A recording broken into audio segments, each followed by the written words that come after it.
workers. We've been feeding 3,000 meals to our employees and our outside vendors. We've got folks from as far away as Michigan, Tennessee, Ohio, Alabama. We're very grateful, folks that put the time in and came out to help out. This storm has been obviously heavy rain. I think we've all seen the significant amount of flooding that has taken place. But fortunately, it's been spared us significant damage. We did have about 80,000 customers over the past couple of days that did lose power, and we were very fortunate to have significant resources that allowed us to take care of that. I'm so delighted to be here in New London, because this is really ground zero for Eversource in our wind business. And the great mayor is here, who I worked with very closely to put a 10-year deal together on that port. And that port is a fantastic port. We will begin next year building our offshore wind business, so it's very appropriate that I get to come here and spend some time. So before I turn it over to Craig Hallstrom, I just want to let you know that tomorrow is National Line Worker Day. So I ask all of you, if you see a line worker, tip your hat, I'll give them a hug. And thanks so much. I'll be available for comments. Let me turn it over to Craig Hallstrom. Great. Thanks, Joe. Good afternoon, everyone. Welcome to our New London Service Center. So this is an area work center for us normally day to day, but during these big events, this becomes an emergency operations center, and it feeds, we service New London, Madison, Southampton, and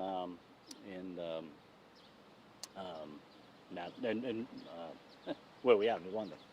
But I also want to share Joe's thanks to all our crews. You know, we've had an incredible amount of thunderstorms this weekend, and the crews have been out every night working to restore those customers, and at the same time getting ready for this event. So, you know, obviously it's nice to see the sun peeking through and the storms moving along, and we didn't see a lot of damage. We had about 11,000 customers out so far. We have around 5,000 or so that are still out that we're working on. All have crews assigned, and we expect to clean up very quickly that event. And then for this afternoon, we are watching some more thunderstorms. But once they come through, the weather's going to clear out, and we'll hopefully have a nice weekend. You know, we ramped up our ERP. We mobilized this morning, opened up our incident command. We opened up our emergency centers, and you know, took care of business as it happened. Brought in about 650 crews to do this work, and you know, it looks like we'll be finishing up this afternoon. So that's kind of the update for right now, and I'm going to have the mayor step up. And Great. I wanted you to obviously know what direction is needed for Mayor Passero, who's a good friend to Eversource, and I'm so happy you joined us today, Mayor. So thank you. Yeah. Thank you, Joe. I just got to say that having gotten through the storm, we just debriefed in New London, and you know, to a person, all of the departments were just extremely pleased with the responsiveness of Eversource, their communications, for building up for 2 or 3 days before this storm. Got to give a shout out to Teresa Jackman. She's been a terrific liaison for the city. And just on a day-to-day basis, even when we're not with a storm, with all the utility work that's being done in New London, I got to say that Eversource has been extremely helpful to work with and responsive to the needs of the city. And then there's the wind industry that Eversource has partnered with Ørsted.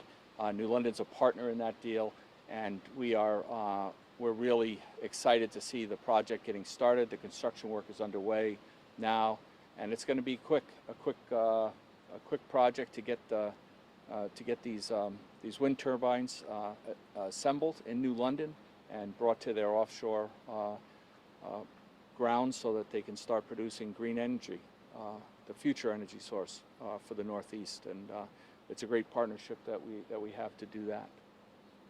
So, Thank you, Mayor. yeah. We'll open up for any questions, folks. Joe, what's your biggest concern as it stands right now? I mean, obviously, you know, the past couple of hours we've seen some clearing, torrential rain is done. What's the biggest concern? You know, anytime you start to see these temperature increases and the variations in temperature, you begin to see some thunder and some violent, you can get some violent weather. We certainly are prepared for that, and we'll be obviously watching that very closely. You know, I've been on the ground here for a couple of days, and I won't leave until the last customer is on. Mike said to me earlier when we were talking on the pier that maybe perhaps this is a good dry run for something down the road. Let's hope it doesn't happen, but is he right?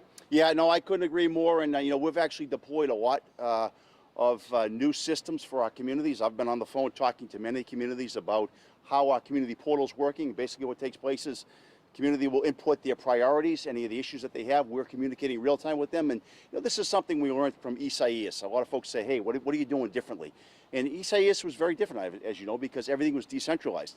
And this new community portal is allowing folks to be able to have a real dialogue with us to allow us to be able to answer the call for help and make sure that they're getting the attention they want. We're seeing their priorities, and I think that's what's different. And I do have to say the mayor's right. I mean, this was a great run for us to be able to demonstrate the fact that hey, listen, we heard what folks have said. We feel very bad about Isaias. We feel we did a very good job with it, but it wasn't good enough for these customers. And really, I'm here to earn back the hearts and minds of all of our customers in Connecticut, and that's what I'm going to do. And I can tell you that from the point of view of our emergency services departments, if this was a dress rehearsal for the main event, they feel comfortable that we're ready for that main event, that we're working much better together, that the new systems, especially the portal was brought up today, as working beautifully. Certainly from New London's perspective, we feel like we're ready and we've worked the kinks out. Can you quantify how much you prepared for as opposed to what the reality is? Because it seems as though, maybe a lot of people feel like it wasn't as bad as we all thought. Yeah, something, we've been watching this storm for several days. The cone of the storm was coming right through the funnel of it. Just to put it in perspective, so Isaias, we had 2,550, almost 2,600 crews. Right now we have about 650 crews, so it just gives you some scale around it. We obviously, because of our size, we have the ability to reach in. Actually, New Hampshire crews are available. We can deploy them here, much like we did during Isaias. So that gives you a sense. That's probably a third of what it was, but certainly our ability to kind of ramp up. So I don't think you can ever, and when you're in New England, I mean, you folks are out here all the time. You can never over prepare for a storm or for weather in New England. It's very, very, it's very, very dicey all the time. So. You had a colorful letter exchange yesterday with Senator Blumenthal. Have you spoken to him since or settled that? It's something I really wish he'd come out here. I mean, Senator Blumenthal showed up at 56P in Hartford, to an office building where all those folks are actually deployed in this storm. If he had just come a little bit further down to Berlin, we've got a massive staging area. That's where I was. I would have loved to have seen him. He just showed up at our doorstep, unannounced. So, I obviously am always available to talk and engage with him, and I've told him this many, many times. I really want him out here, and let's go out and see the real. Let's talk to the workers and see the folks that are putting the time in. So, sometimes the good senator, he doesn't let the facts get in the way of a good story, and I'm not going to allow that to take place for our workers. Our workers work very, very hard every single day, and he's not going to go and discredit them or try to minimize the work that they do, because they're all working very, very hard, and what he wrote in that letter just wasn't right. It was called, I'm not sure if it was a statement or your letter that called it rabble-rousing. Well, he was. I mean, certainly going to our front doorstep in downtown Hartford, when we're out at staging areas like this, and just showing up there and having a press conference, I'm really surprised that folks would even cover an event like that. That's clearly grandstanding, but I guess it has to be done. There's around 5,000 outages from the storm today. When do you expect power to be back for those people? I'll let Craig's president. Yeah, I would say all the outages either have crews or crews on the way. So I would think by dinner time we'll be pretty much cleaned up from the storm damage, and then we'll deal with the thunderstorms as they roll in. But we have enough crews, and we'll respond very quickly. Were there more outages with the thunderstorm this week than there were with the tropical storm? There was actually, you think back starting Tuesday evening till last night, over 80,000 customers with the thunderstorms. But we worked all night, and almost every day we were able to get everybody back for the most part before the morning. But clearly our crews worked all week to take care of this extreme weather. Mayor, any significant damages in New London? No, absolutely no damage at all. Very few calls. We worked hard to prepare for it, clear storm drains, so we avoided a lot of flooding with some of the heavier downpours. But this storm passed uneventfully for New London.